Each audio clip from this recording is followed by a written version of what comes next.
Open the door to purity. Open the door to purity. Let the breezes blow and trumpet purity over the sea and over the land. Let men understand the voice of cosmic Christ's command.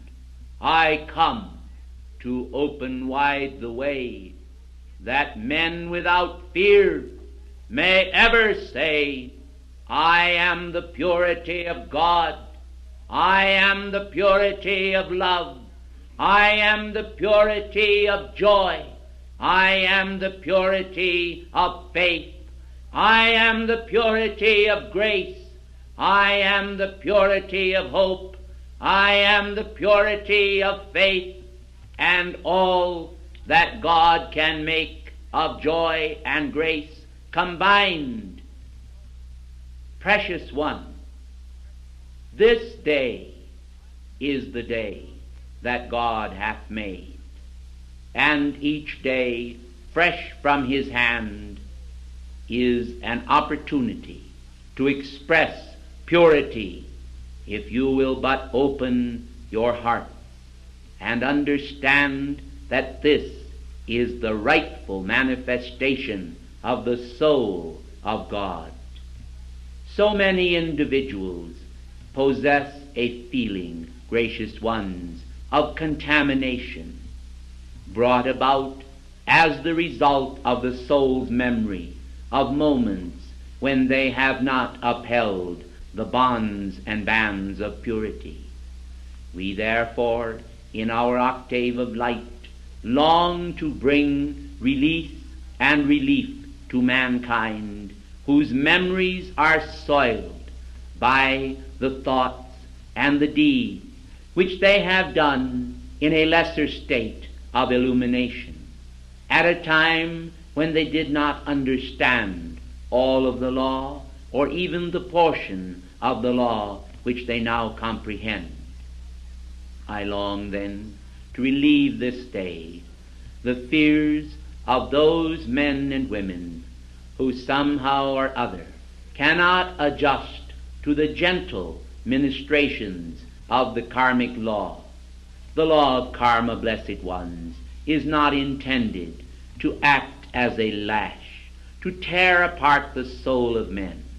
The law of karma is intended to instruct and to cause mankind to approach the throne of grace without fear, with the clearness of mind and being that will render them able to receive the pure vibratory action of Almighty God. Gracious ones, so often individuals persist year after year in an attitude of self-condemnation. The way to clear the karmic record is not to engage oneself in this questionable indulgence of reviewing the errors of your lifetime or of lifetimes past as snatches of revelation come through to your consciousness. Rather, it is the desire of God that you review the great hopeful possibilities of the future, using the law as reference to establish marks of cosmic desire upon the infinite pathway, where you can see and perceive how that as the law of love is outpictured from day to day in varied manifestations called forth from his heart, you, by reason of your cosmic service, will become a glowing star in the firmament of those way-showers who today are the hope of every age. Certainly, the light, the clear light of the Buddha, like a glorious orb, burns in the sky of spiritual teachers.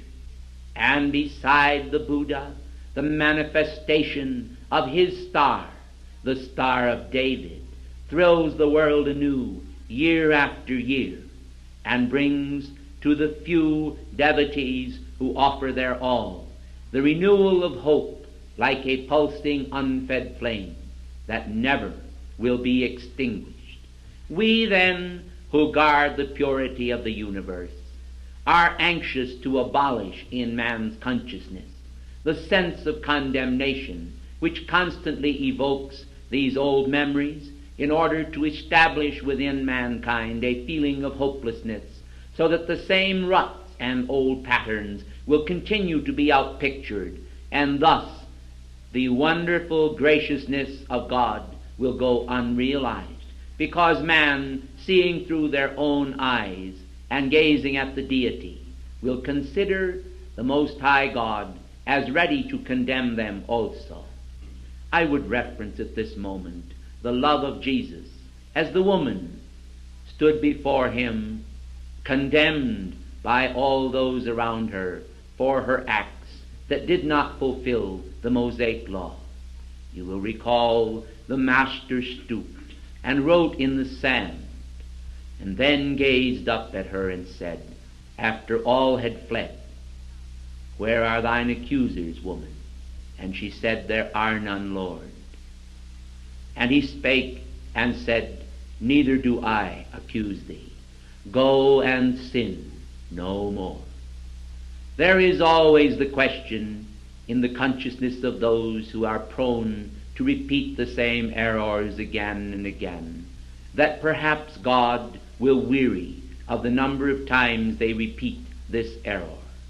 May I point out to you that the eyes of God are too pure to behold iniquity, and the Lord does not suffer from the depredations of men against their own souls, but the suffering and pain is brought out and brought forth to the individual who commits the error, and thus it can truly, rightly be said that truth and virtue are their own reward, and certainly they are their own reward forevermore.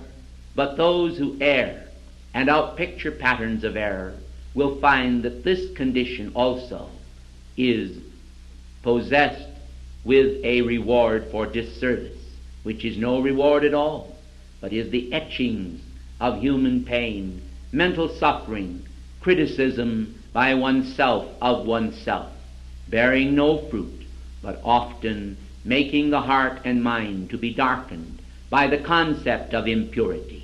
I come then this day determined to eradicate those patterns from the mind and consciousness of mankind. I come determined to speak the inspiring word that will cause you to be forever free from all of those concepts that have held mankind bound.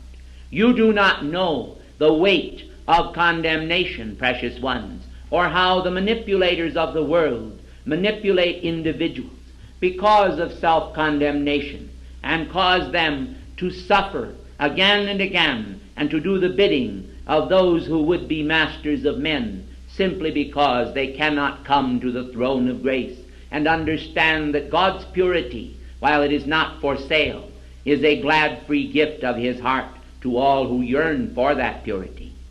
Purity, precious ones, is a natural quality of God.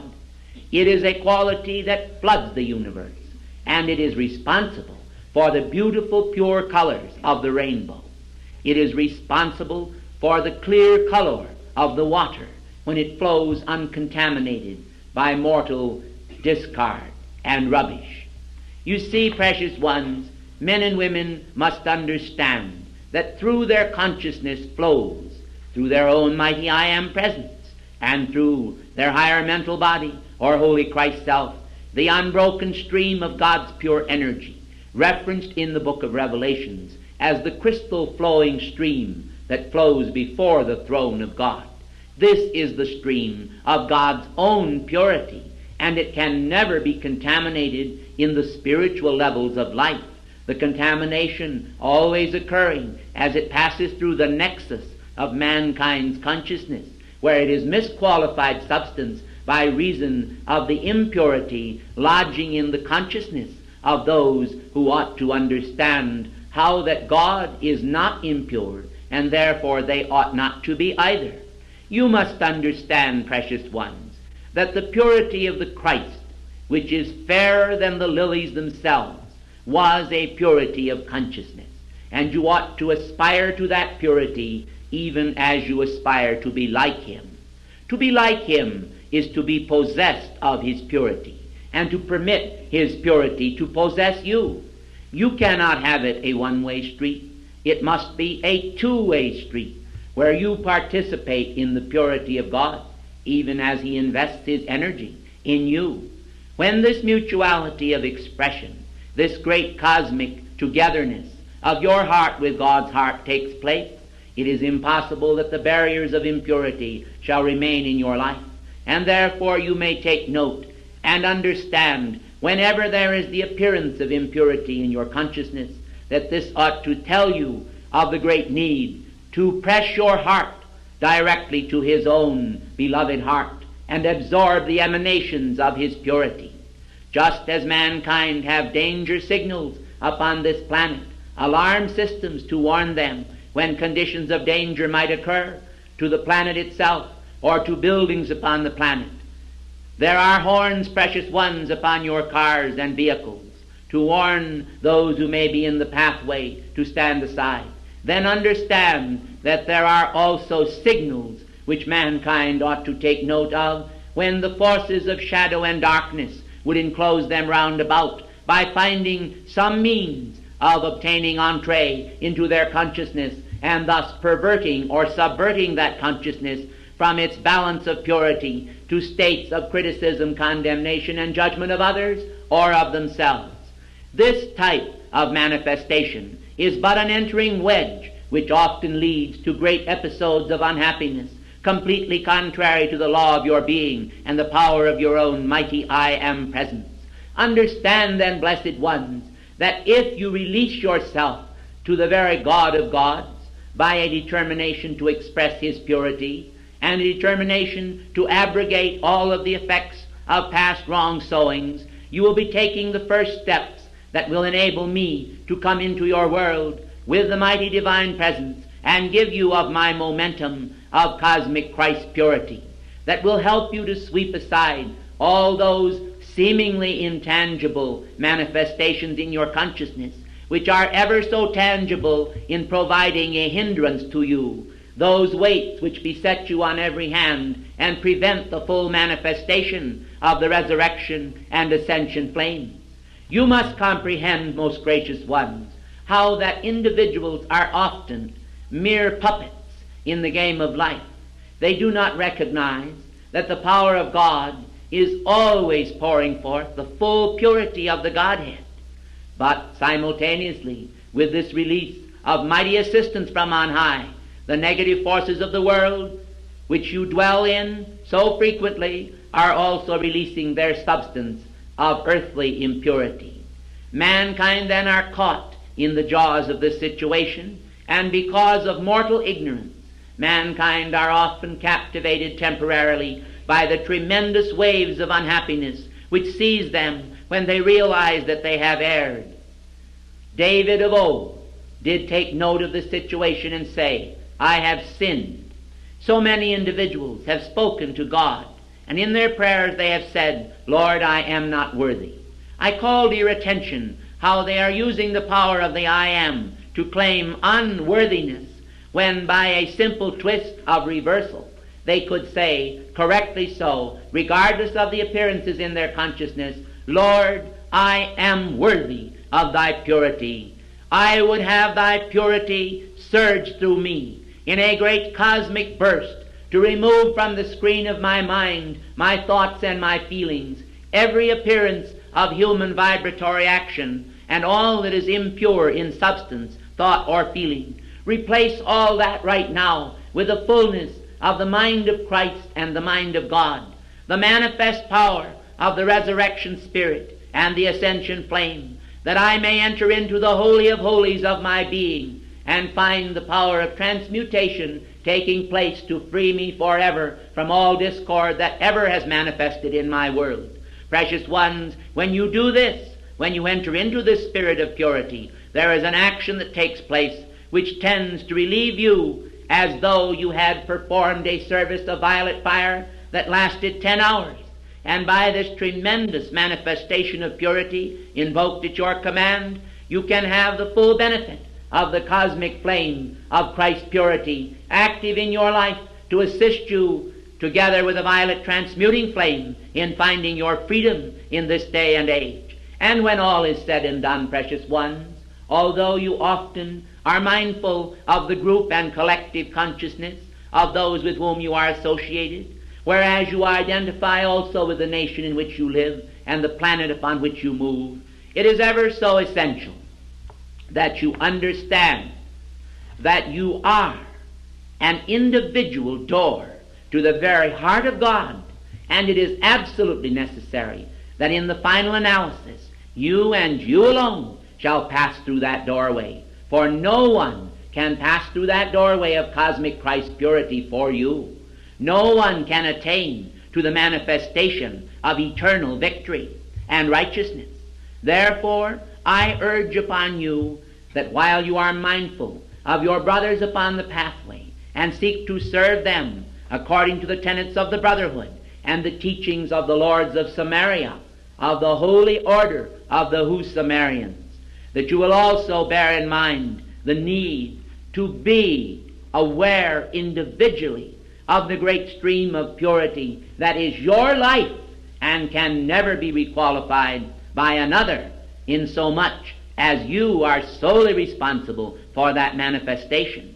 I agree that projections may come against you, and the darts of the wicked ones may seem to penetrate your consciousness, causing you distress, but you must pay no attention to these arrows and slings of outrageous fortune, but understand that by opposing you cannot always overcome them, but by accepting the mighty pressure of your own stream of cosmic purity from the heart of God, you are able to do that which you cannot do by the power of mortal resistance and by a feeling in your mind of, oh, I do not want that. Precious ones, to say, oh, I do not want that, to an unwanted condition may be ever so true, but the opposition of that often seems to reverse itself and give you a charge of energy which will bring into your world the very things you do not want. And so many times we find individuals who yearn for purity are manifesting the very opposite quality of that, simply because they are so busy fighting against that which they do not want, that they further entrench and establish that activity within their world by the power of their resistance. I want you therefore to understand that while you ought to resist evil, you must understand the need to affirm the power of good and of God's purity far more than you shall engage in an activity of mere resistance. I do not say that there is never a time when you should completely forget about resistance, for the statement and admonishment of the Master, resist the devil and he shall flee from you, is most effective. It is simply that you must not spend all of your time fighting or beating the air and forget to establish the patterns of purity which are so essential for you to move forward in the scale of progress. You see, beloved ones, when you continue to fight a battle against some force, you may withstand that force and perhaps stop its inroads from coming into your world, but this does not mean, gracious ones, that you are able, by fighting this battle, to necessarily establish patterns of progress which are so essential for your future attainment of the power of purity, so that you can at one given moment invoke the power of purity by a simple word saying, I am purity in action here. I am God's purity established forever. And the stream of light from the very heart of God that embodies all of his purity is flowing through me and establishing round about me the power of invincible cosmic purity, which can never be requalified by the human. By understanding the need for positive reinforcement of the power of right attitude in your own mind, not only will you succeed in invoking purity, but also in invoking other qualities of God, so much so that you will find your world is changed just by the concept of purity. I want you to know that the pure colors which we have and emanate into space are a form of the pastel colors, which so many of you are in love with, and rightly so. For the pastel colors embrace a greater quantity of the purity ray than is focused in the more garish hues, which are often tinged by the auric colors manifesting in mankind's aura and containing the pattern of human anger, the vibratory action of human fear, of death, and of destructive activities. You would do well then to take either the pure electric blue or the pastel hue of the blue and wear it upon your person. Also to understand that the color of red is not to be worn upon your person or around about your homes, but rather the color of a very beautiful pink, which brings to you a manifestation of the love ray from the heart of God and establishes the aspect of pure love within the heart. Even the men, the gentlemen who are assembled here, will find that by choosing the proper color for their neckties and outer garments, they will be enhancing the qualities in their world of spirituality and purity's ray. These outer manifestations will not do this for you alone, precious ones. You will need to let them serve as reminders of the need to establish the mighty light rays of God as focuses within yourself. Therefore, I am sometimes depicted, precious ones, as standing in a great shell, colored somewhat in the manner of a delicate shell pink, with the colors of the rainbow barely peeping through here and there their soft pastel hue. This is but a symbol of the great stream of purity that God emanates out, which he would captivate man with, even as a band shell is intended to capture the vibratory action of the various instruments and pour it out into the audience. So this shell of purity, which men have depicted behind me in their various outpicturings of what they consider my form to be, is a manifestation of a cosmic amphitheater intended to radiate out a feeling of God purity to all life. And this is my will to do, to radiate such purity to mankind that is so charged and supercharged with cosmic love that those who stand within that ray will be filled through and through with the understanding of the love which Jesus and other of the ascended masters have always had for purity. I would like for a moment to digress and say to you that there are many individuals who have descended to great depths of impurity.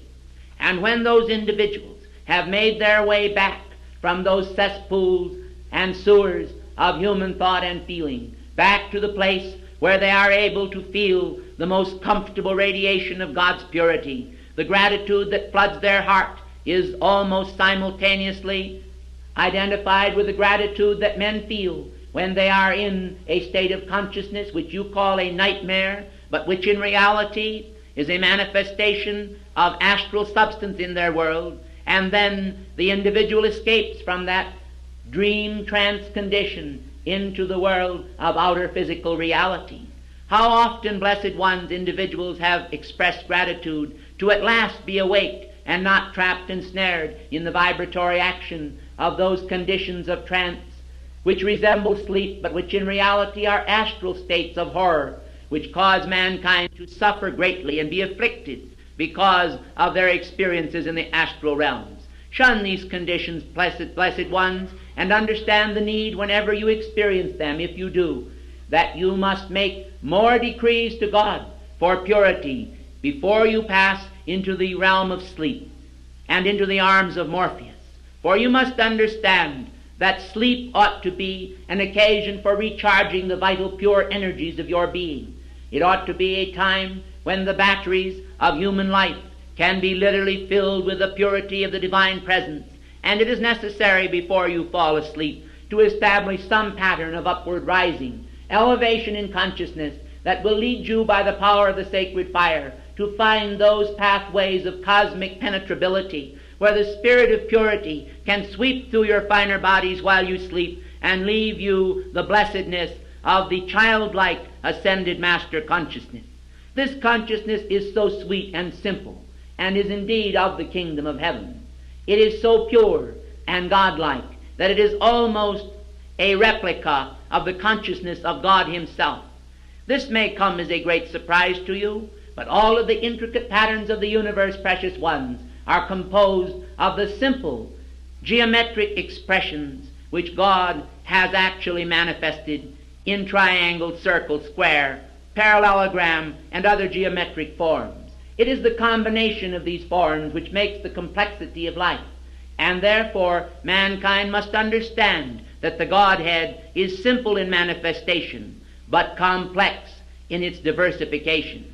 You must understand then that purity and love, while they may seem to be only words, and have often become very trite to mankind because they feel they know all of the mysteries of the Word, are mighty tides of eternal and immortal life, whose intricate inward patterns require aeons of time for angelic beings to decipher. Yet human beings, in the simplicity and ignorance of their own thought and feeling, often feel at a certain age that they know the meaning of love. I tell you, the qualities of God require aeons to decipher by cosmic beings, and therefore certainly it would pay you to learn and relearn again and again many of the teachings which have been handed down to you of Holy Writ. So many individuals will take up a pearl of wisdom, precious ones, or one of the lessons of the Ascended Masters, and feel that by reading it through once they have completed that assignment and will move on to something else. Many of you have found out that the intense radiation patterns in this released material enables you again and again to profit by the tremendous outpicturing of the Ascended Masters. In this connection this afternoon, I feel compelled to say that what you have received at this class is far beyond the understanding of mortal mind. Therefore, I trust that you will not attempt to gorge yourself all at once by every thought, but take those that prove most beneficial to you and will give you the greatest assistance at this given time, and then prepare yourselves to study these releases when they are in print, that thereby you may utilize them to the fullest in your leisure and perfection. Precious ones, God is not crowding you into a niche that He desires you to be in simply in order to satisfy Himself. He often tempers the wind to the shorn lamb, and He is so anxious to give you the fullness of His great love that you will experience the release from all of the impurity of your being, which the great law of perfection requires, and have the fullness of His love manifesting in your mind and heart. You have a saying here upon this planet that Rome was not built in a day, yet so many of you seem to feel when dealing with spiritual matters that if you do not overcome all of your afflictions and faults in one given moment, you are simply not living. Precious ones, let me give you the comfort of knowing that we ourselves who are in these higher octaves of light required a terrific amount of time in order to obtain our release from all of the pressures of life that surrounded us. And we are able to give you the fullness of our compassion, encompassing you round about with such love as ought to assist you to the very fullness of your ascension. Yet that which we have to give you is but a portion of the mighty release of your own God presence and the I Am presence within the heart of the great central sun. Do you see then that if we ourselves required such an amount of time in order to obtain our own freedom and purity, do you see then if we are able in our state of development, which is less than the fullness of the Godhead, to understand and look upon you with compassion, that the Godhead Himself looks upon you with the compassion of an infinite Father, and but awaits the release in your being of the stream of purity's acceptance, that will not fear to accept purity for yourself, that will not fear to accept purity now, that will not fear to say, here I am, take me, O God of purity, assimilate me and use me in the matrices of release for the mankind of earth. Let me not only invoke purity for myself, but let me invoke purity for every part of life. Let me not only invoke purity for my family, but for all the family of God neath the canopy of heaven. Oh, ladies and gentlemen, if you only understood how that purity's door is opening wider and wider while I am giving you this release, you would understand that the great orifice of God, the mighty mouth of spiritual purity, is uttering the word, the ancient word, for purity at inner levels, which will charge and charge and charge this place with the essence of divine purity that shall never be erased in 1,000 years if it were never fed again by any life stream upon earth. And yet I am certain that every life stream that hears these words and enters this room from this day henceforward will understand that I am, by the power of light itself, establishing here a great focus of purity, that all may bathe in that focus and understand the benefits of it as a stream of light. Greater than the fountain at Lourdes, as a healing fountain, is the spiritual ray of purity which I am affixing in here. Now I call for the child, the incoming child. Let that child be brought in, that I may anoint that child with purity's ray.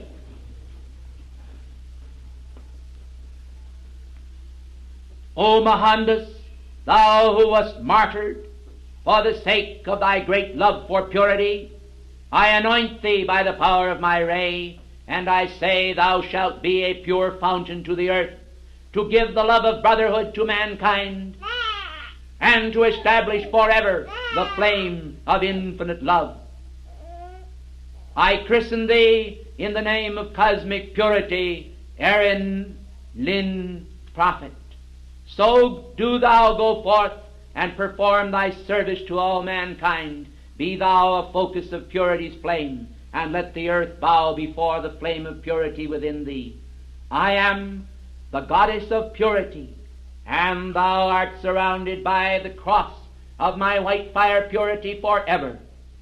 Peace be unto thee. Won't you please be seated? Ladies and gentlemen, that which has transpired here is an activity of great light, and the light of purity which goeth forth through this class, the thread so bright woven into the tapestry of the substance of this class. As you go to your homes and as you mingle with one another, remember that the goddess of purity has spoken not only to the child, but to the child innocence within thee individually. None of thee, none of thee, none of thee have in the past not been a babe. None of thee, none of thee, none of thee have not been born in purity from the heart of God.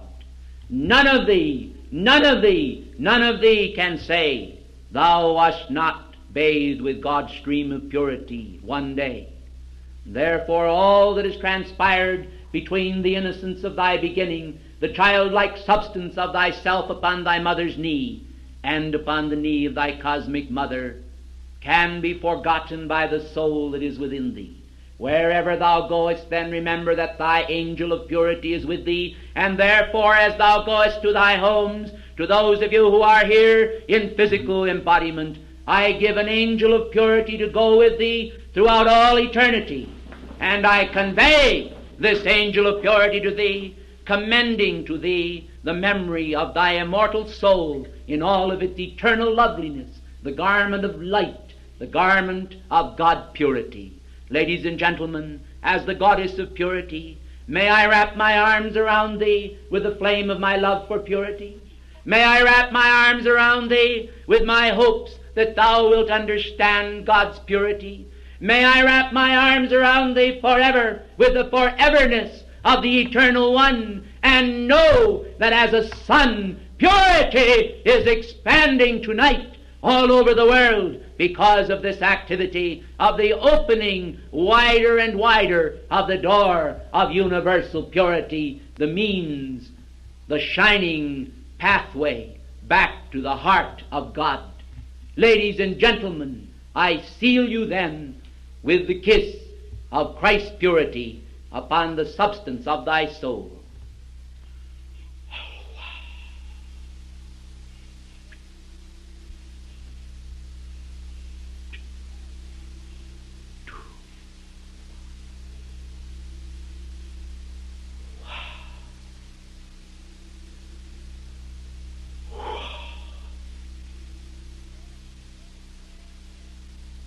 I thank you.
Fear not, O little flock, I come to you this day in the sweetness of celestial understanding of the divine intent, and of how that God seeks to wipe away all tears from the eyes of mankind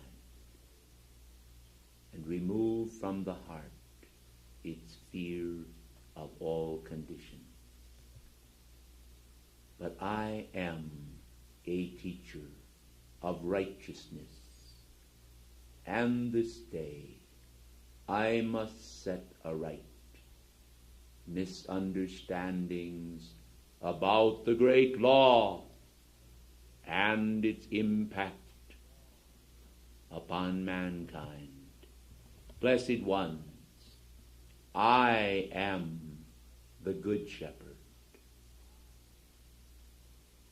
But you must understand our Lord the Mahachohan is the Comforter and the representative of the Holy Spirit to all life. I mention the ministrations of my office, and I mention his purpose, that you may see the diversity that God has used in creating a climate of service to the manifold avenues of life, and understand that all men are not given to know the same things, that all men are not given the same gift, but divers gifts are given to men, that they may serve one or more of these manifold avenues of life. This day, then, I would lovingly express to you all the need to honor the diverse gifts of spiritual magnitude, for in so doing a blight will be removed from the earth, and your understanding will not be clouded by unknowing, but will stand before the sun of holy illumination, accepting the right use of the manifold gifts of life and service. The great white brotherhood exercises its dominion over the many avenues of life, and those who serve have diverse appointments. There is always the tendency on the part of mankind to honor sweetness and love, to honor strength and power, to honor the healing services, for example, and those arts which seem to benefit mankind in a physical way. Therefore many in the past have paid great homage and honor unto me, and to religious leaders, and to those who serve to bring comfort to mankind. These individuals have either been vilified by the multitudes or placed on a pedestal of great respect, whereas those who serve in other avenues have sometimes come in for a less full measure of respect. And yet I plead this day that they be admitted to a place of honor, and that you understand that we all have our place in the great cosmic schema, which makes it possible for all elements of life to be fed by the magnificent grace of our Father which is in heaven. Then the ministrations of song, of musical instruments, of the human voice, come in for a goodly share of approval by mankind for the peace they spread within the heart, for the joy and the power of the angels that they attract, and rightly so. But there are other offices which are given to mankind, which come in for a share of recognition of human needs and of spiritual needs from our standpoint, and we approve of them heartily. I reference here the aspect of identifying with just being a mother of great love to mankind. I reference here parental aspects of responsibility. To be a lovely mother or a lovely father, to bring comfort to your families and to your children, is no less mean an aspect of grace than to be a world teacher, for it merely means, precious ones, either the narrowing or the widening of the circle. And I assure you that a cosmic mother or an earthly mother, both should come in for their share of honor. We would bring honor into the smallest dimension of life, that men should understand the import to feed my sheep. Feed my sheep, then, in every way that the law requires, and understand also how that some men must fulfill the office of the first ray and be directors over organizations, over nations, and over people, assuming the full karmic responsibility, therefore, and wisely administering the law as God does. These should come in, not for a share of spite and human malice, of disrespect and mortal viciousness, but for a share of compassionate understanding of how that when their service is rendered well and to a goodly nation, that the world is made a better place by the ministrations of those who serve in public office. This day, then, on the occasion of this Easter in the year 1966, I desire to transfer a great deal of the attention of mankind from mere religious significance to the religious and spiritual qualities that ought to be expanded in the diverse and manifold functions of various people, so that the kingdom of God may not be deprived of light anywhere or of honor among men. For to render a worthy service in any capacity, be it to sweep the streets of a nation's walks, is to perform a necessary function. And if it be done with grace and dignity and with love and service, it is a means of providing avenues of comfort to the people.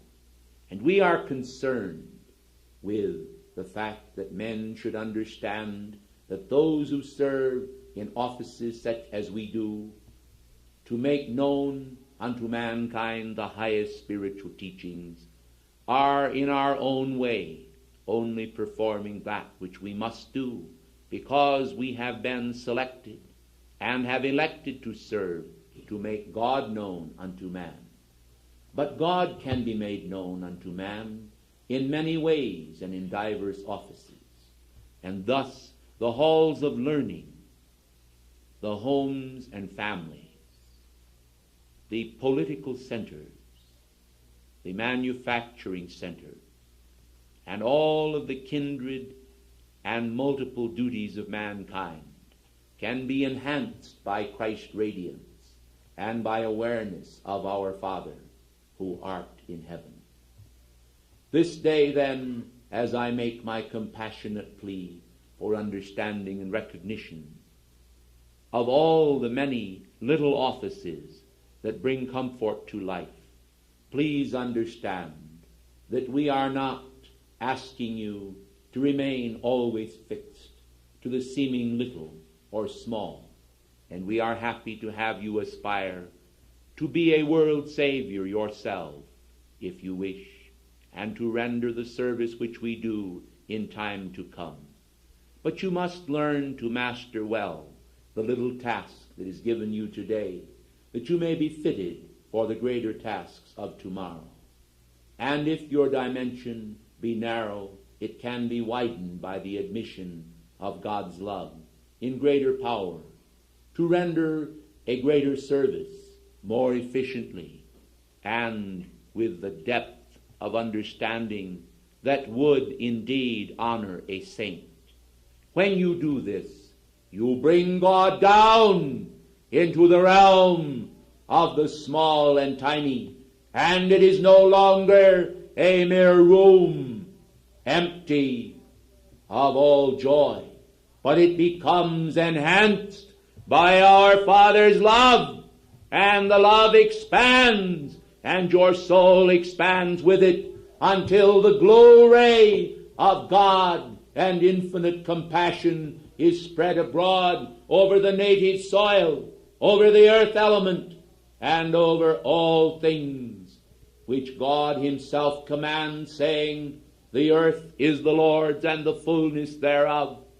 Admit then the eternal light to your hearts, and expand it this day, and do it in memory of me wherever you are. Know then that as the great divine director sought to warn, so I come to say, fear not. Think not then that we are diametrically opposed to each other, and that heaven itself is seeking to war with one another. I tell you, nay. But each service is specific to a cause and to the release of mankind from bondage. The great divine director would release mankind from impending threats of doom to a society long in building. I would release you from fear, which might come to you unduly because of over-concern and lack of perspective of these facts. Every master counterbalances the other, and all are needed, and the great white brotherhood is a blending of the majesty of God in myriad services.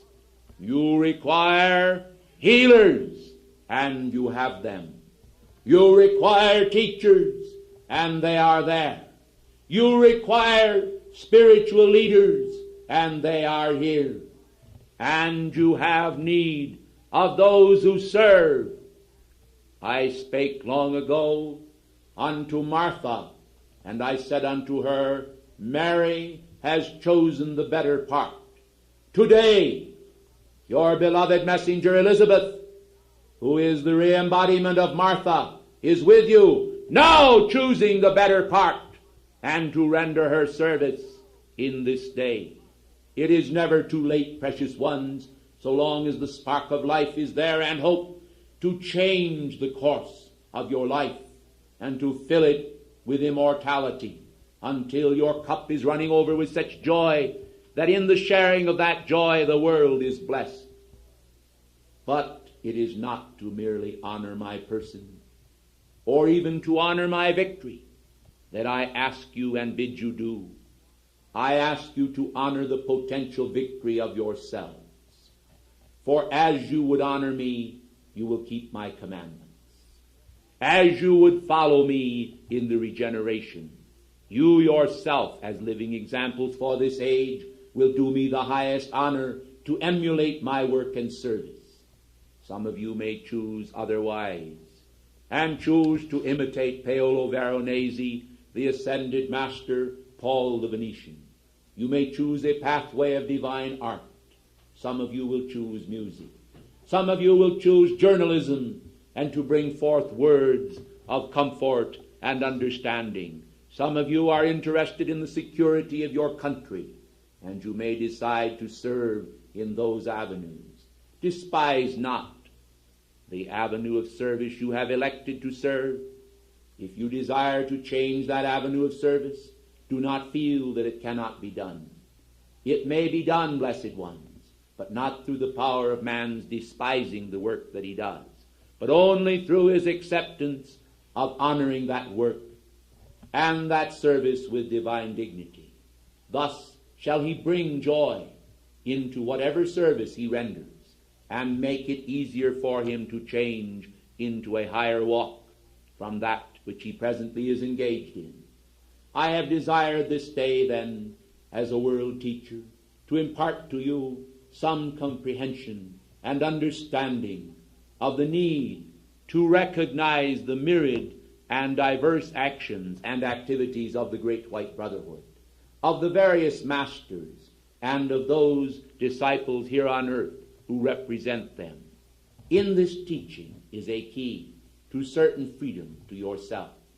Freedom in many ways, not only in false esteem and freedom from that, but in correct esteem, that you understand how to honor all men, in honor preferring one another, and understanding that honor, when rightly applied, is the power of God, recognizing the virtue of God in diverse ways, functioning in the service of the many and in the service of the few.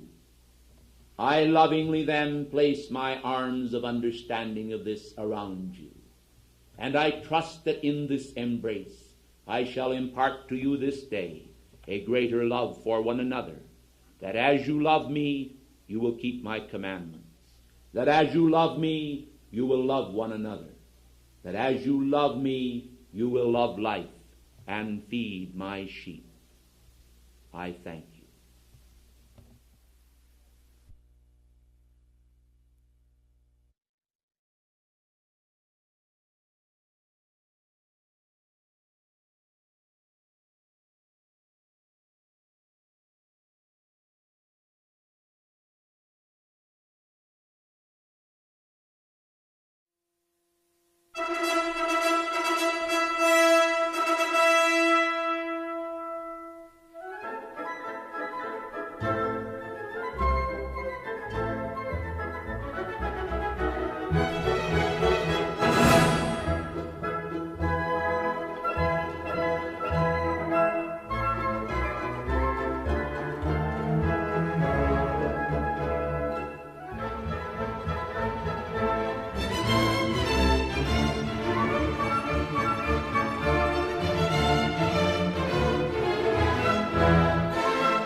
O thou wondrous flame, pulsating upon the altar of God, how clear is thy light, and with what transcendence dost thou emanate thy light rays into the realm of human turmoil, and to bring surcease from distress to mankind caught in the net of delusion and those states of consciousness which are not only sub-divine but subhuman.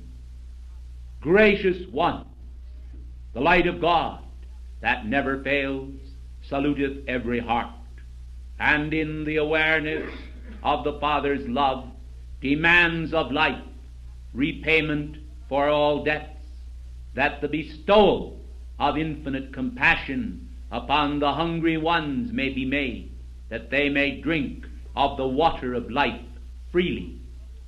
The hungers within the soul of man are very great, and there is no assuagement, precious ones, of that hunger, save the compassion and soul-satisfying emanation of the mighty light rays from the heart of God.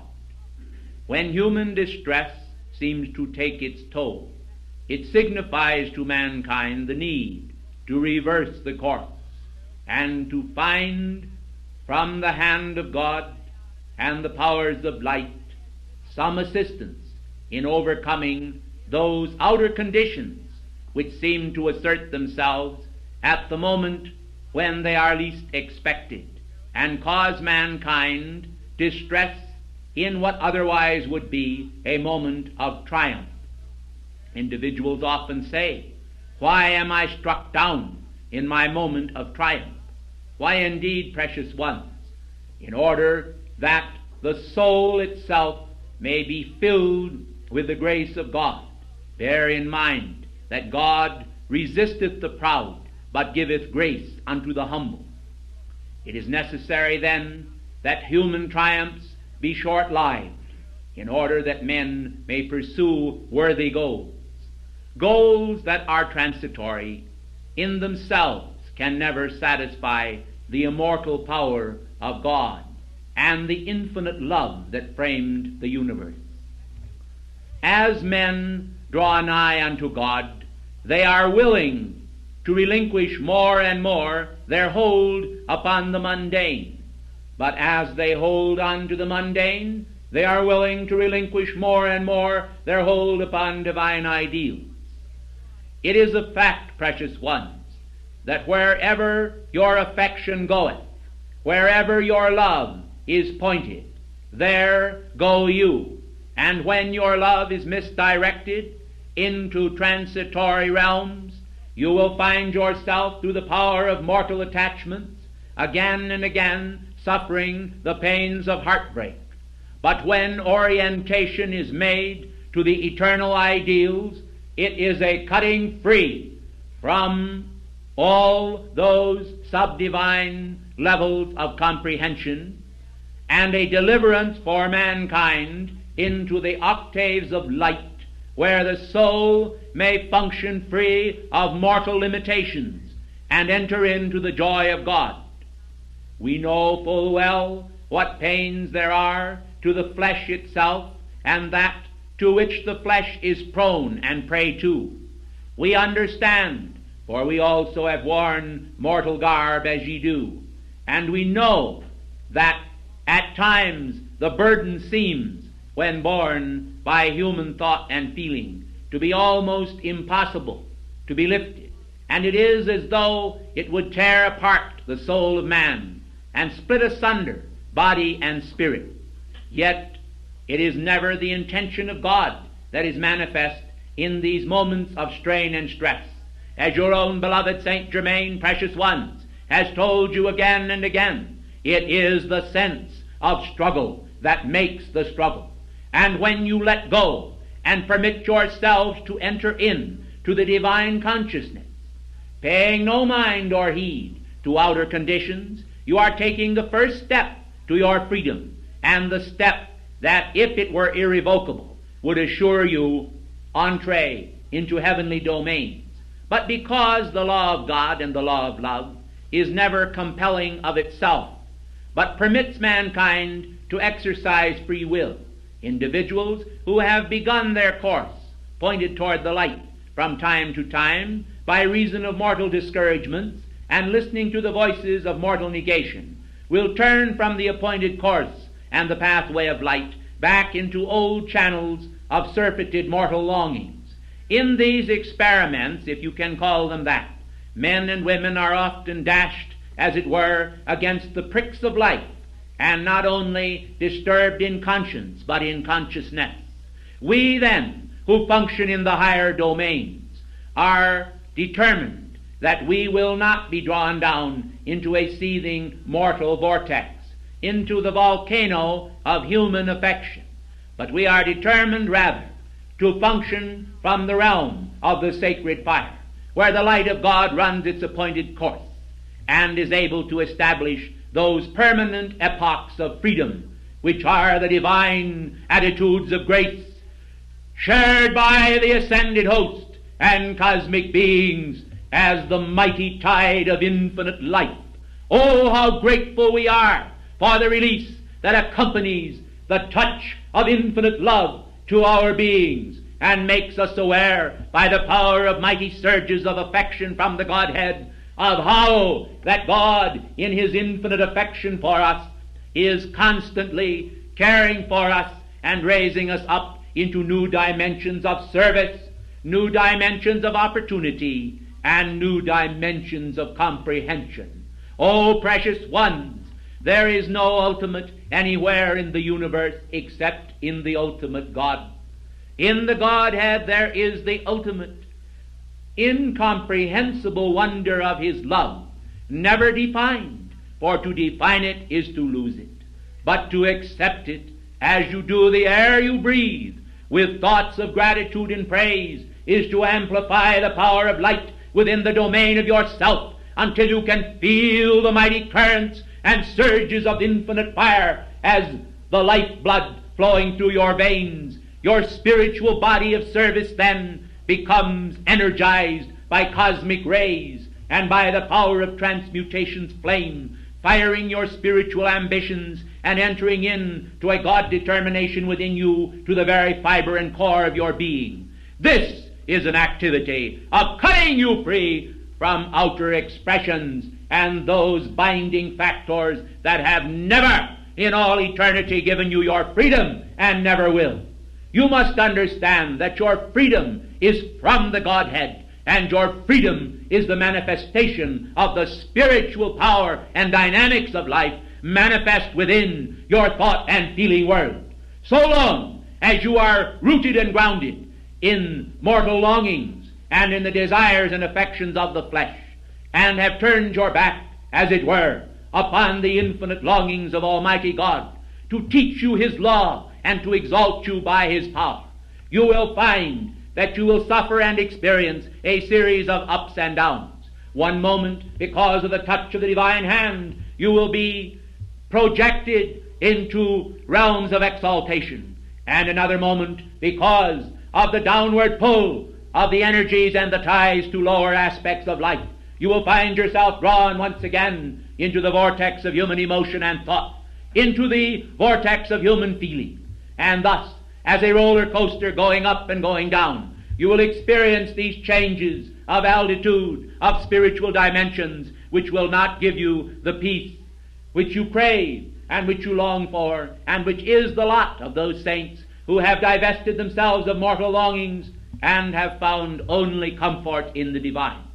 We recognize full well that these events cannot take place until individuals are ready to let go and to put their total faith in all of Almighty God's affection for them.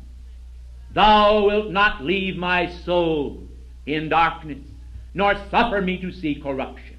When men understand that phrase, and they understand this one with it, I am the resurrection and the life, they will then find that the power of life, which raises the planets and causes all nature to nod its head with grace and gratitude to the pure wind itself and to the mighty spirit of life, is also the life force within themselves, which like the sap of the trees runs its course of mighty God affection to exalt the soul of man and to purify his concepts, cleanse his mind of all dissonance and discord, break the patterns of inharmonies, and cause him to become not only an ascended being in due course of time, but perchance a cosmic being, a being to roam the cosmic everywhere that God is, and to accompany the spirit of the wind, the universal wind, which plays upon the mighty harp of life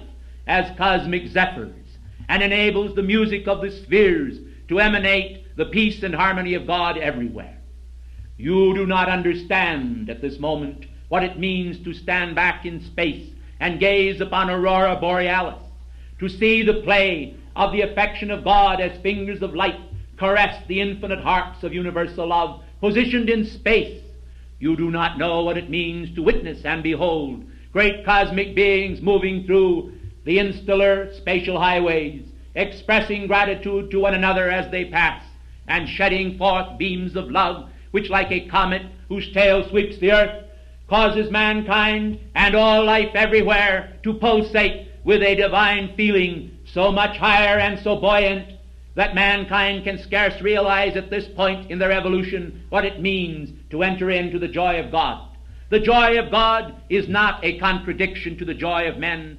It is an exaltation far, far above the joy of men. And therefore you must understand that with the same consciousness with which you appreciate outer activities that seem to give you temporary solace and act as a pacifier to the expanding soul, will come higher dimensions of light when the hands of God will teach you the majesty of the Divine One, not only in this day and age, but in all ages to come. For it has never been the divine intent to play the fool. It has never been the divine intent to deceive mankind or the creation of his heart and teach them the laws of life, only to snatch from them the expression of life through death and destructive activity, whereby the screen of the consciousness is blacked out as a television screen when you snap the switch or the current is off. It is the intention of God to flood your being with greater and greater exaltation, not only in this hour, but in all days to come. The nobility of God is stamped upon thy forehead, and in thy forehead is the mighty seal of life, which when thou understandest how to loose, will bring to thee a vision of the divine in all of his power and radiance. You must understand then that the energy of life is the mighty tide of God expression, seeking to have you by divine wisdom, by divine omniscience, harness the energies of the universe and create those complexes which will glorify God and all life. Men imagine, gracious ones, in the vanity of their own expression, that in heavenly places men and women sit and play constantly to the boredom of the universe upon golden harps. Let me tell you that one visit to celestial realms, to hear the tone of those harps, to understand the melody which they express, to understand how to move from the divine within the heart to an expression of those great evocations of praise to God, in the hands themselves, that the strings may vibrate in cosmic resonance, to cause the universe itself to expand still farther in its awareness of the great creativity of God, is to cause mankind to experience a joy beyond that which anyone has ever envisioned in their wildest human imaginations. It is to bring to mankind an awareness, a breathing, pulsating, vibrant expression that is the fullness of the Godhead at any given time made manifest in their own life expression. Do you see, precious ones, I am referencing to you a bringing up of those areas of consciousness which are in the valleys, to the point where you can vibrate in consonance with God and with the creative vibration which framed the world. Thus, you become co-creators of the destiny of planets, stars, suns, and moons. You become the creator of the destiny of worlds yet unborn, and you fulfill the intent of God to give you dominion not only over the earth, but over all life everywhere, and share it with the joy of the angels and the speed of light, as cosmic majesty is unfolded before your vision everywhere, and you understand the scion of God's love is yourself. When you understand that, you no longer can permit lesser forces to use your consciousness, and the reign of evil in man's consciousness is ended. It does not matter then what may assail you, what mortal condition may seem to have dominion and power in your world. You will instantly understand how to connect directly with your God source and evoke from that God source a blue flame ray of such piercing intensity as to cause all dissonant forces to bow before you. The devils will indeed tremble. The demons will flee your footsteps, and you will find that you are children of the Most High God, masters of destiny, masters of life, and children of the dawn.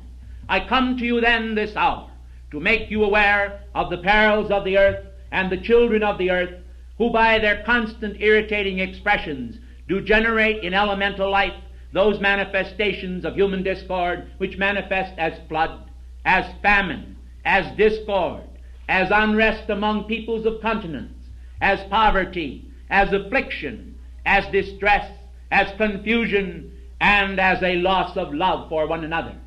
If men and women throughout the world will read the signs of these times, they will perceive that you are now in the mode of expression where you can either go upward or downward into the greatest debacle of human reason and human progress that has ever manifested, or upward into the greatest era of cosmic grace and love. The key of love, the golden key, thought form of the year dispensed to you from the hand of God, is certainly the means to power and to freedom, the means to peace and plenty for the world. For nature will obey our voice, and when you become identified with the powers of nature and key into the great love ray of nature, you can speak as Jesus did, saying, "Peace, be still," and the elements will obey your voice. You can do as St. Francis did, stand gazing up at the birds and say unto them and to the air, "Brother air, thou art indeed a part of me. Brother birds, you are indeed a part of me. Fly then in the sign of the cross, and let men know the dominance of God over nature. I am the controlling force of all nature," is a mantra which you can utter when you purify your worlds with such tremendous power that storms, floods, and hurricanes will obey your voice. You can speak to earthquakes as you would speak to a recalcitrant or tired child, and nature will obey. The tiny elemental beings will rush with joy and alacrity to respond to the vibratory action of love. Have you heard how that savage beasts have obeyed the voice of men simply because of the great love ray which proceeded out of the heart of that one when the invocation was made?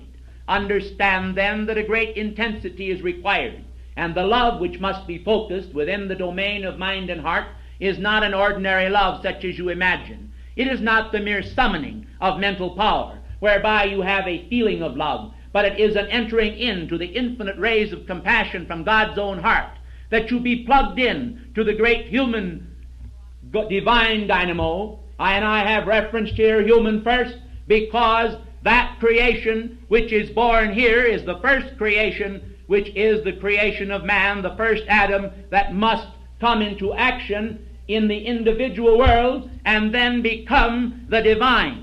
The human divine being the pathway of expression. The divine first descending into the human expression as embryonic individuality, and then summoning from universal love the power of the divine dynamo that will cause all nature to obey that individualized aspect of God.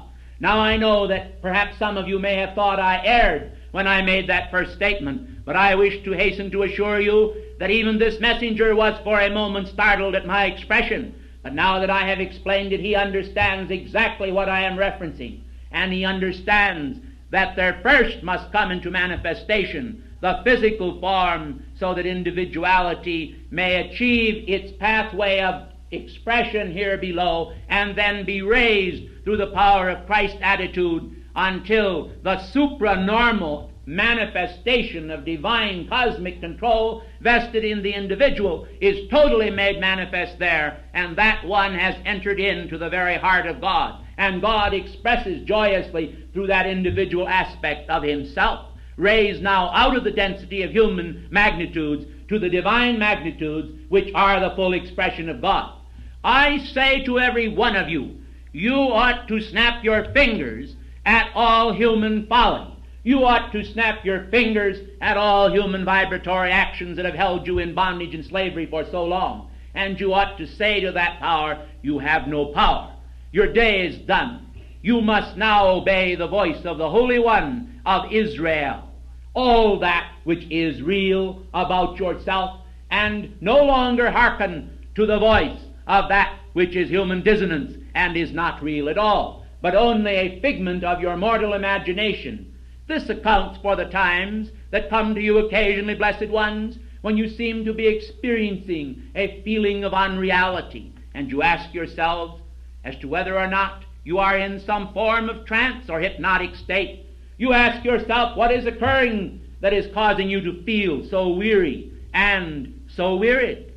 Precious ones, these conditions are simply human modes of consciousness, as individuals bored with their own attitudes of life expression find themselves entering into a pattern of mortal hysteria, which causes them great grief and disorientation. If they will only understand that they are divinely vested by Almighty God with the power of His sun radiance, and that is their only and sole reality, they will soon gravitate to an understanding of cosmic triumph and victory, and mortal attitudes of mind will yield to the great God flame within. And the feeling of disorientation and distress, the feeling of mortal hysteria and unrest, will come into obedience to the great God flame within. Do you know what it means, precious ones, to speak to the pulsating flame of life that is within yourself and see that flame leap into obedience?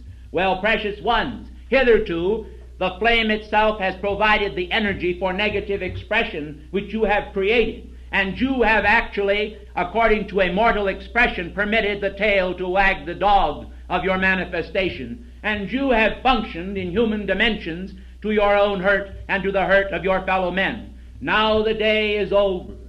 Night is drawing nigh, and this night, precious ones, which is a period of darkness known as the obscure night, is coming to many among mankind in order to make them hunger for the first rays of the breaking dawn. In this state of unrest civilization is now experiencing, they are being taught many lessons which they need. And I am certain that many of you are often disturbed by the outer appearance world. Well, let me tell you, precious ones, that the ancient cry that came forth to the cities of old, saying, "It is the midnight hour, and all is well," ought to be understood by you, because the earth is the Lord's and the fullness thereof, and there is no possibility of life itself coming under the domination of these powers of outer conditions. Not permanently, gracious ones, for individuals only occupy space upon this planet in one mortal embodiment, which is very brief indeed. And during that space, while Adolf Hitler and others are perfect examples of the great destructive activity that can be done by one life stream, I am certain that this is superseded by the manifestation of the Lord Christ and Gautama, who have touched the world with their God flame and have changed the centuries having reflected the gilded glory of their eternal and immortal radiance, which can never, never, never in all eternity be shaken or altered, because the pages of time and eternity are gilded by the lives of such as these. Know then that the divine affection is the supreme radiance of God and enjoyment thereof manifesting in an individual's life. In other words, gracious ones, the Most High God joys to express in you and rejoices as you open the door for His cosmic expression. But oh, beware of psychic activity, gracious ones, which is only the activity of mortal episodes lived and relived in the past by individuals. There are so many individuals that are overly concerned with their own previous manifestations and embodiments that they cannot recognize that their prime interest ought to be the pages of the future, whereby the expressions which they are now making will cast their pictures ahead upon the screen of life to come. And therefore the present day is the hour of opportunity when every thought and feeling and mode ought to be examined by the individual, so that that individual can make certain that the pages of the future will reflect his victory and triumph, his release and freedom, and that he will effect for himself the God intent in manifestation. I tell you, it is a frightening thing, precious ones, when you consider what has happened as a result of the spiritualistic activity brought forth by beloved Morya and Kuthumi in their great love ray attempt to give mankind faith that death was not real. The beloved masters did proceed to enter into a communion and pact with the karmic board, whereby a certain spiritualistic activity back in the 1800s was brought forth, and the intent and purpose of that activity was in order that mankind might have faith in the survival of the soul. But I want to tell every one of you here tonight that that activity became aborted, and it proved to be a Pandora's box, whereby many nefarious powers of darkness risen from the pits of shame came forth and functioned, masquerading themselves to be spiritual teachers and taking over those mediums who permitted them to express through them, until the aspects of unreliability and the actual rupture in the skin of the earth's evolution became so intensified and dark that aspects of spiritual leprosy were spread abroad throughout the world, and the decadence and stench thereof became an abomination in the eyes of heaven. Now I tell you that the Christ radiance is not so. The Christ radiance is joyous, it is buoyant, it is happy. And I am certain that as you have come into this building and felt the buoyancy and the joy of the individuals who occupy these premises, when you have felt the great angelic power and the cosmic radiance that is manifesting here, I am certain that you will recognize that there is no spiritualistic activity here, but only a pure spiritual activity of the pure consciousness of God emanating through these messengers and bringing you a breathing awareness of our every word and thought, giving you such instruction as is unparalleled in the history of this planet, and with the supreme intent of cutting you free from all fetters that have bound you and kept you in bondage throughout the centuries. We say, let us spell the death knell of all of those conditions that have bound men. Let us make a new record then that will cause men to proceed without fear, to feed their souls so dear, and recognize that Saint Germain and I am here. We say, arise and gaze upon the skies. Angelic hosts are blazing there. The star of Christ appears, and Buddha dear endears the hearts of all. To spiritual law the holy call. I am thy all, the flame of truth, the flame of victory for all youth. I vivify the pattern pure. I express the arms of God secure. You are his beloved ones. You are his beloved sons. Thank you. Won't you please be seated? Now, gracious ones, we are about to perform many services for you this night, for ours is an action of the entire spirit of the Great White Brotherhood. And what men do not know about the activity of the Great White Brotherhood would make a far larger dossier than what men do claim and profess to know. We have heard that some individuals have made the statement that this activity is not connected with the Great White Brotherhood, simply because they have used the expression in some of their literature that they are, in effect, a branch connected with the Great White Brotherhood. Well, let me tell you that if those individuals who are not here tonight and have made those statements would be here, they would have something to think about in just simply the manifestation of my own dictation. Nevertheless, precious ones, they manage to find themselves hither and yon upon the planet. They are like fireflies that have lost their fire. They seem to feel the need to toast their shins upon the fires of everyone else, and they travel hither and yon. Such as these are referenced in the Scriptures in the New Testament as wandering stars to whom is reserved the mist of darkness forever. They are referenced also as those who creep into houses and lead captive silly women laden with sins, ever learning but never able to come to the knowledge of the truth. For the truth is purity and expression, and the truth is divine direction.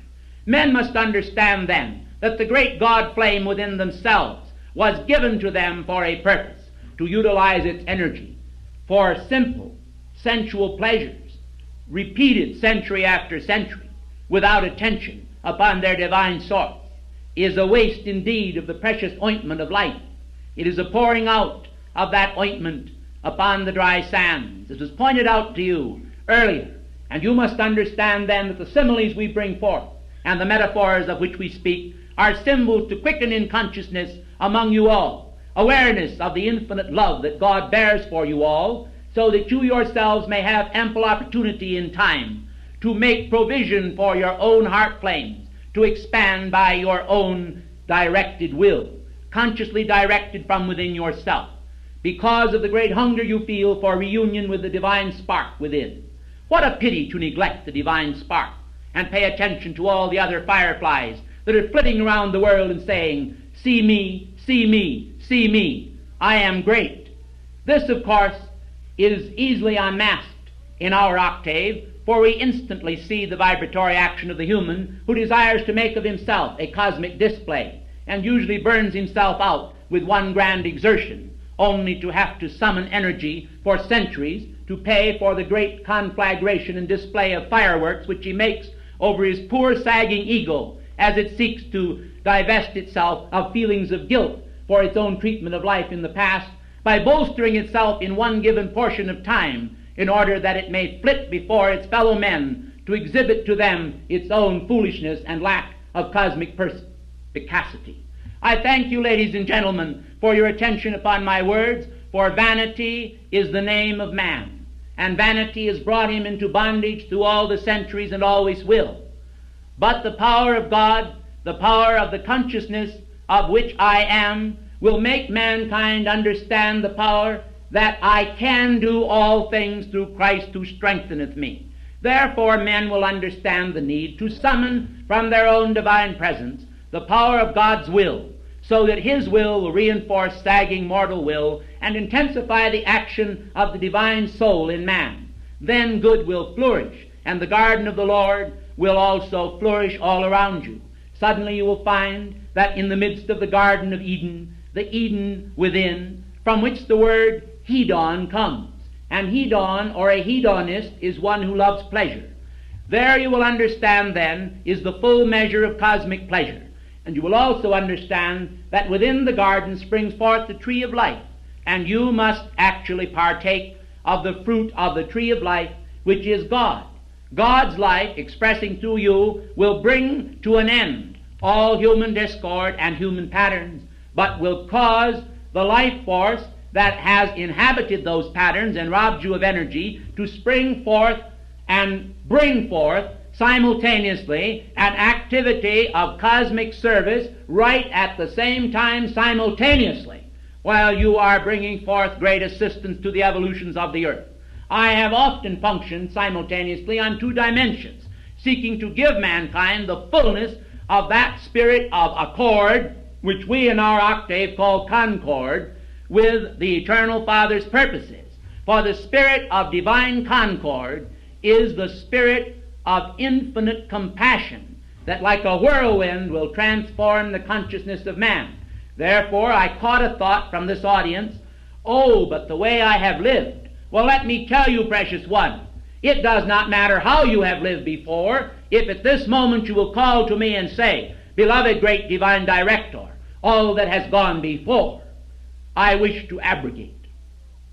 I wish to consummate my life in God's direction. I wish to move forward. I wish to progress. I assure you that I will answer you. And if necessary, I will personally appear before the karmic board on your behalf. And I will give you a power of love, which is a divine magnet, to draw you into a realm of light, which will enable you to take advantage of the whirlwind activity of the Lord God of hosts that can transform a man from a mere man into a saint almost overnight. You may think that this cannot be handled in the human octave, and experiences and results may sometimes seem to prove to reinforce your own negativity. But let me assure you that if you will summon enough faith and will perform this activity and call as I have outlined it, without doubt, you are going to find that you will be magnetized by the great ascended host and drawn closer to the great whirlpool of infinite grace.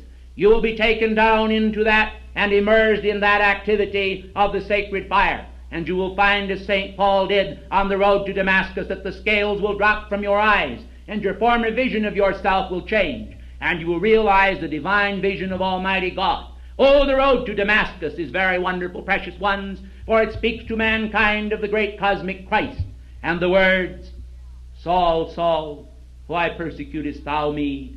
Come to mankind individually along the road to Damascus, and men are blinded by the sudden burst of the heavenly light, and they can scarcely see which direction they are going. And the words, it is hard for thee to kick against the pricks, come to mankind individually, and he understands that he has been struggling all the while to try to escape his cosmic destiny. Yet, as in Francis Townsend's Hound of Heaven, mankind have been pursued by the divine self and the spark of that cosmic individuality that is their own reality, until they can feel the hot breath of the Hound of Heaven on the very back of their neck, warning them and warning them again and again to pursue cosmic virtue and ideals. This is the infinite love of God, which pursues mankind even into the dens of iniquity, which gives him his portion and his allotment as the prodigal, who requests it and goeth into density and form, and then calls forth when caught in the traps of mortal domain, "Be free, come home, I am your Father." And the welcome mat is out, and individuals realize that the love of God is without human temporality, without human temperamentality, without human sensuality, but only desires to be the great giver of grace to all.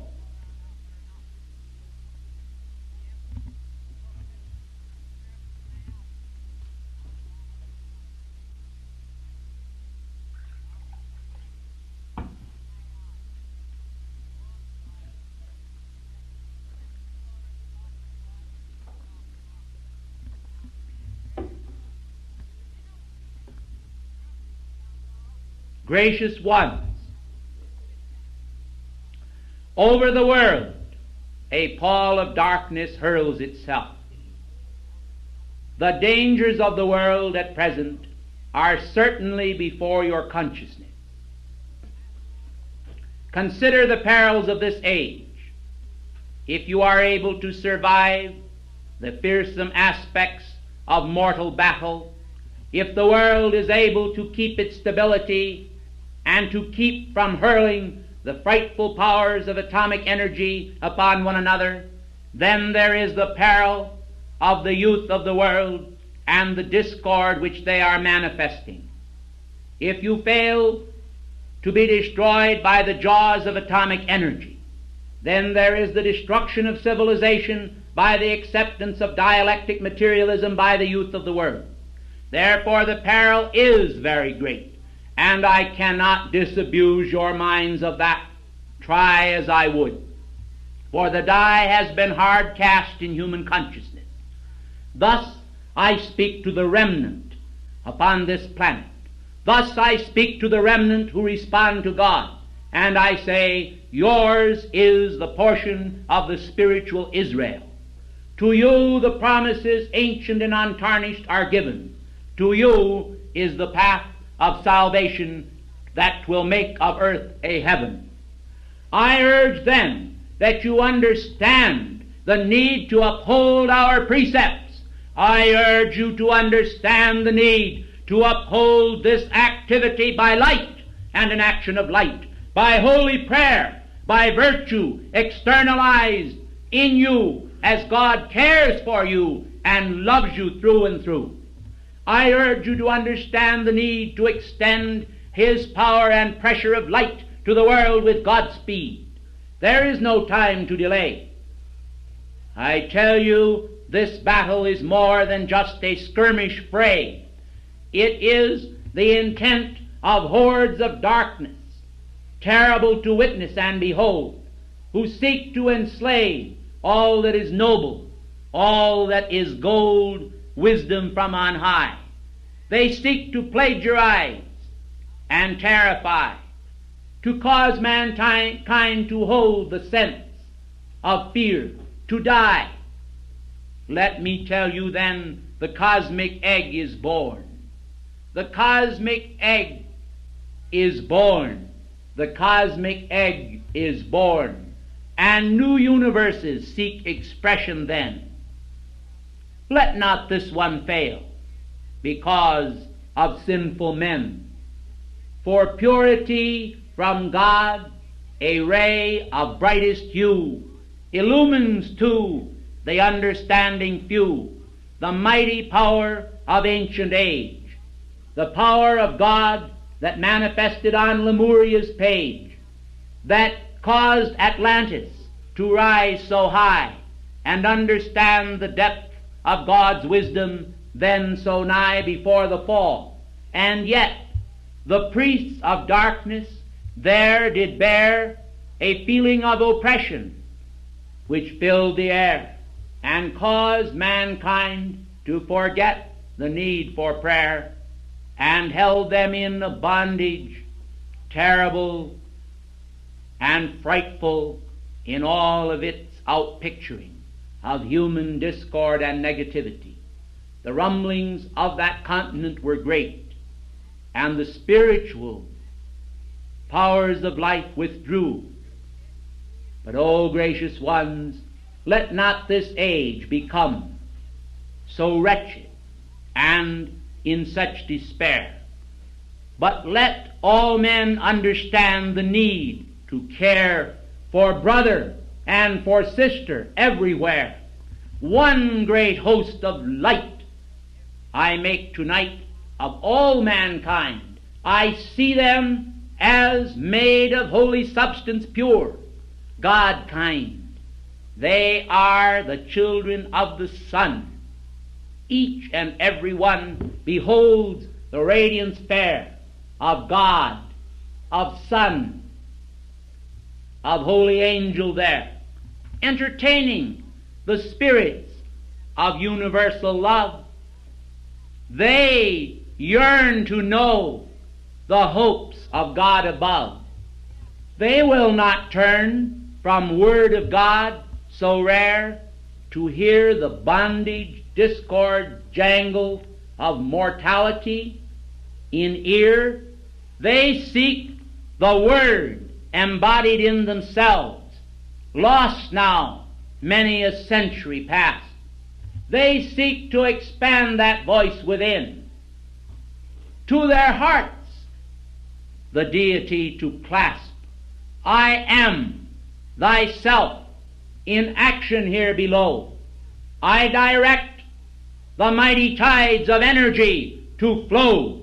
I say, make bold the path to God's own hand and consciousness.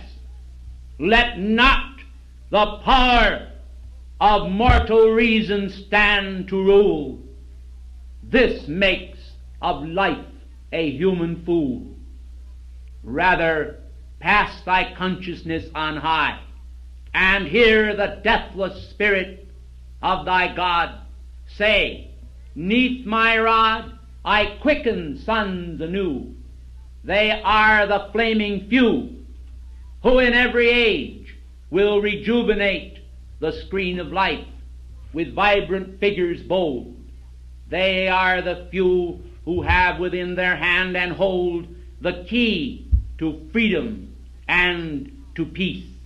Let them then inherit earth so fine.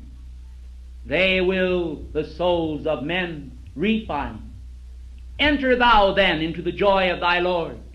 The stairway is before thee now. The key is that thou to life must bow, to God alone. All one must men become, and then within their heart the radiant sun, by expansion's flame, will join heart to heart and cause the blessed race of golden age to start. I am thy flame, thy God power in God's name. I am thy fame, which is the flame of God bestowing comfort to you all.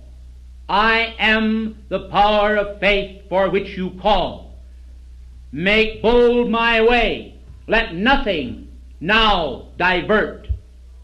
For you must understand the need to heal all human hurt, and do it now, not next year.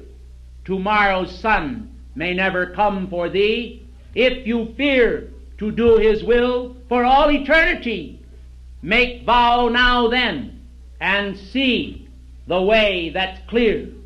His holy light illumines all right here, and if you hold your faith in that entrenched virtue of the Lord, you will find his love is ever more and more adored, expanding joy and passing to each heart the peace that is the current from the start of life. And life I am. So direct the virtue in thyself, so perfect the majesty of self, so understand the word, the law, I am thyself for all. You must then behold in all thyself, and do unto others as you would have them do unto you. And at this point, I want to call to your attention the meaning of the Golden Rule. For many individuals do not realize that the Golden Rule is the ascended master law of infinite compassion.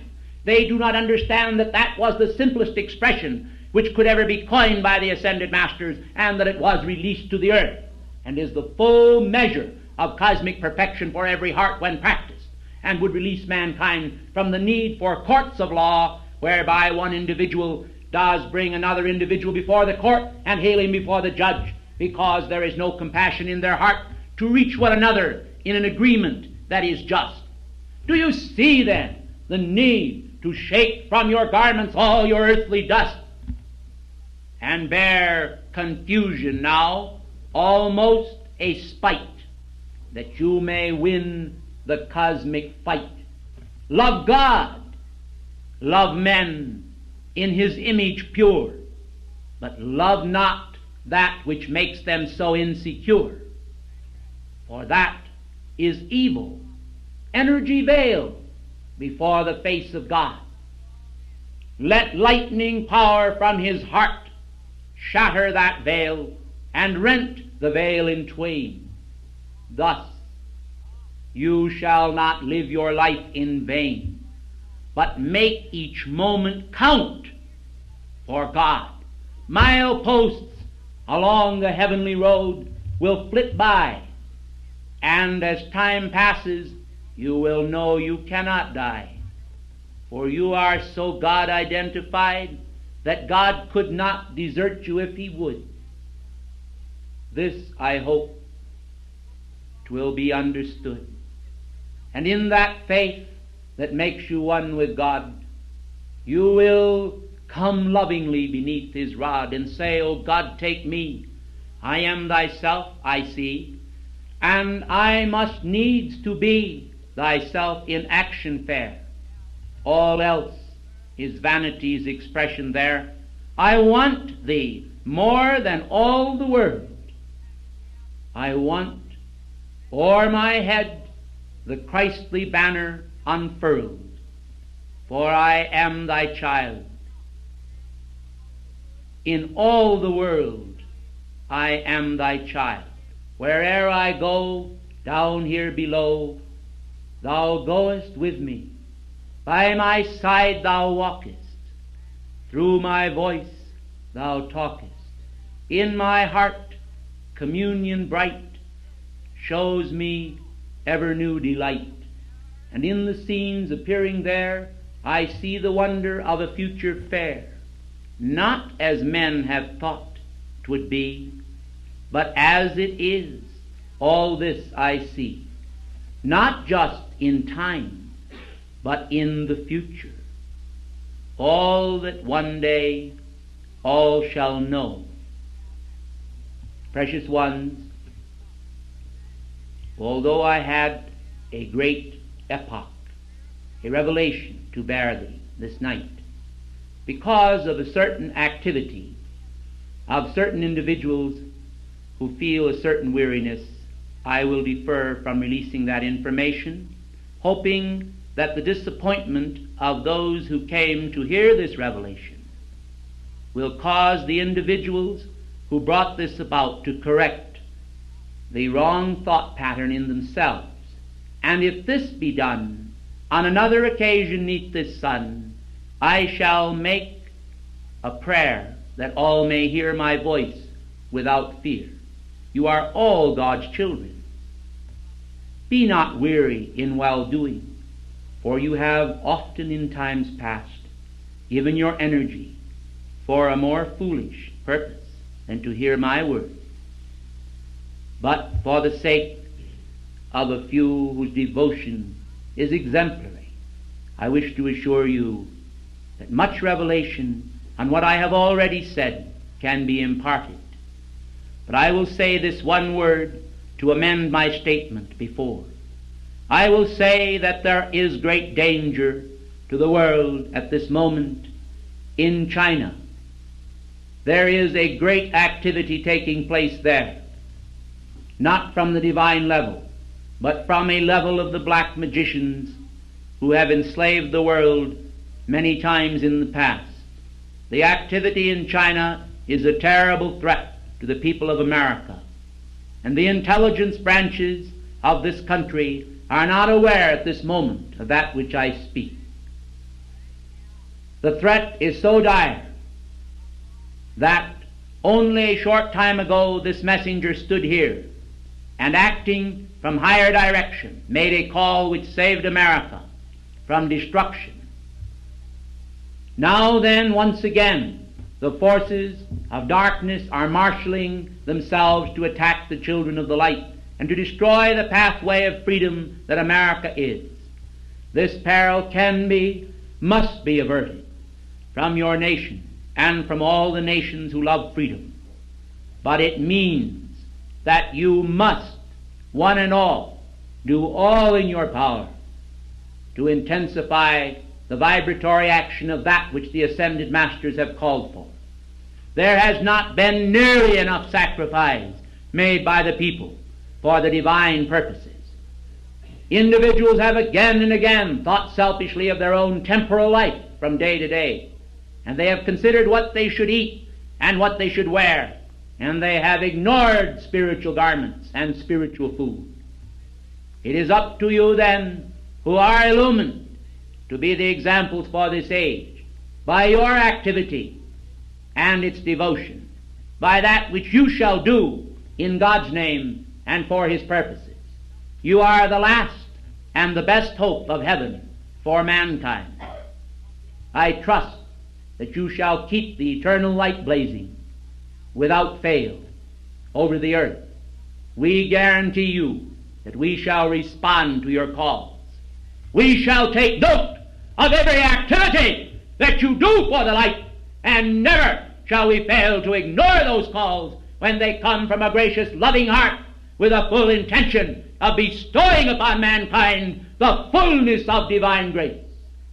I say to you all, let the activities of light prevail, and let the power of darkness fall from the consciousness of men and remain of no effect, nullified by the activity of light in its mighty release from the heart of God. I say to you, in the name of the living Christ, awake and remain awake and alert. Awake and remain no longer complacent. Awake and hold thyself for God's own sake, effective instruments in His hand. He will wield thee as an angel would wield a cosmic sword, and the earth shall flourish in harmony and love because of thee, and not in spite of thee. For mankind misuse that word, as Saint Germain told you long ago, and they use that word as a manifestation of vicious energy. This must cease, and love must prevail everywhere.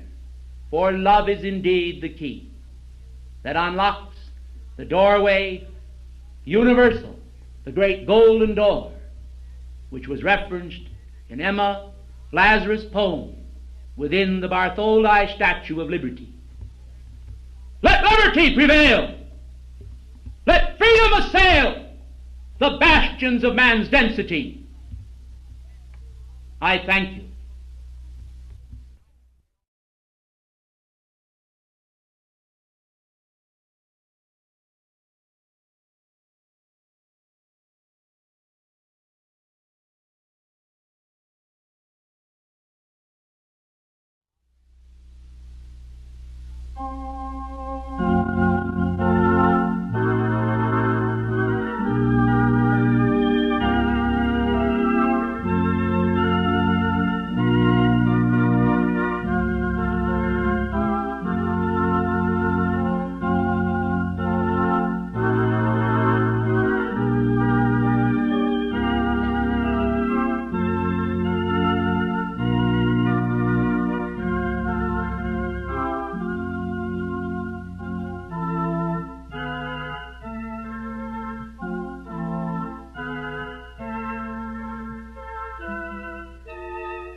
camels kneel.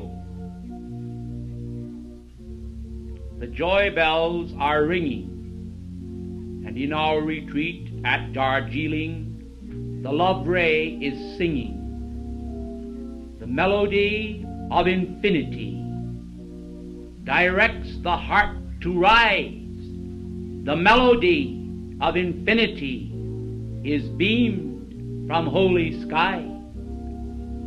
I am thy flame, thy hope, thy prayer. The first ray of the Lord is there within thy heart, expanding now. Its love and light will ever bow to God's own print, the touch of hand. Divine expression fills this land, and thus I offer benediction's power, the love of God, the ray of power. So blue, so true, so pure, 'tis you expressing through myself. I act as Lord of love's first ray, to take the pain from hearts away, and with severe expression bold, I hold the light of heavenly gold, infinite wisdom, flaming then. The pink ray expands with blue, and then transmutation for the few expands the many to free. I am thyself in action for eternity. The hosts at Darjeeling thank thee, and the camels continue to kneel as the lower expressions of life carry the burdens of the higher expressions of life. For there is no servility, but only the opportunity to raise the life expressions in their myriad manifestations. Bear with me, for soon you shall be free from radiation strong, and enter in to higher song if you care to retain the flavor of the Lord. The world awaits, and with it, are you bored? 'Twould be a good thing, methinks, if at times you would cease to drink of all the goodliness of earth and feel the weight of cosmic worth within thy hand. It is a key that life commands. Be free, be free, be free.